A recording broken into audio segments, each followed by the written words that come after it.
tout le monde peut transformer un petit lopin de terre en un paradis abondant de légumes, de fleurs et d'herbes. Ça demande juste un peu de patience, un peu de zénitude.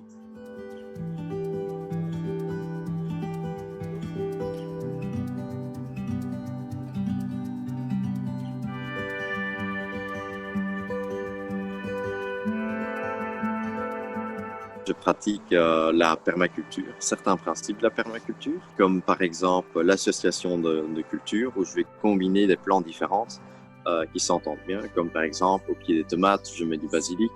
Le basilic qui, avec sa forte odeur, va garder les insectes nuisibles à distance, et la tomate qui va créer de l'ombre et de l'humidité pour le basilic.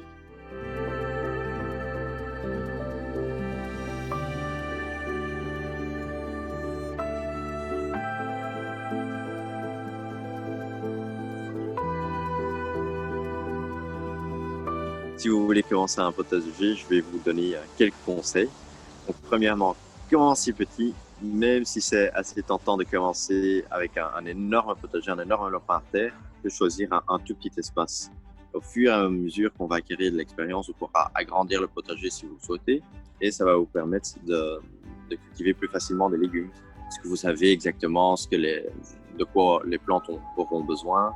Et deuxièmement, je vous conseille de cultiver des légumes faciles, comme les courgettes, les cucurbitacées, des salades, des herbes aromatiques, des betteraves, des radis, des carottes, des pommes de terre. Ce sont des légumes qui sont faciles à cultiver et qui n'ont pas besoin de beaucoup d'entretien.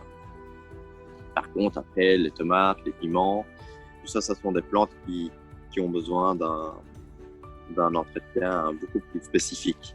On peut vraiment cultiver partout, où que ce soit dans un petit jardin, que ce soit sur un balcon ou même sur la petite fenêtre. On peut cultiver en pot, comme ce basilic-ci, ou on peut, et ça c'est une idée que j'adore très particulièrement, c'est de cultiver des salades en pot.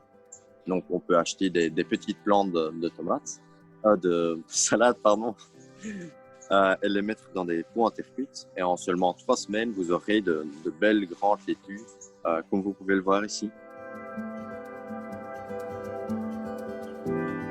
Je fais également des économies d'eau en utilisant des Oya, qui sont des réservoirs en terre cuite, qui vont nous permettre à économiser 60 à 70% d'eau de pluie, qui est quand même pas mal, surtout en temps de grande sécheresse. Et quand on donne de l'eau, il faut voir de ne pas mouiller les plantes, sinon on peut stimuler les maladies. Et il faut également voir de donner de l'eau en fin de journée ou très tôt le matin quand il n'y a pas encore de soleil. Sinon, on risque de brûler les plantes, surtout en été, quand les rayons de soleil sont relativement forts. Une fois qu'on cultive ces légumes, on sait récolter ses propres graines, qui a de nombreux avantages, comme par exemple, la plante sera déjà plus adaptée à notre climat et au type de sol de votre potager, et ça ne vous coûtera plus rien, comme ce sont des semences gratuites et qui seront de meilleure qualité. Vous allez voir quand vous allez comparer vos propres graines avec les graines qui sortent d'un sachet, vos graines seront plus belles, plus remplies.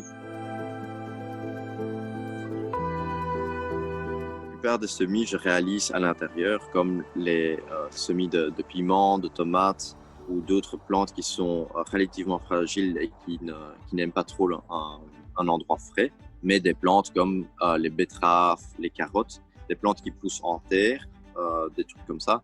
Ça, on peut directement semer en pleine terre après les dernières gelées.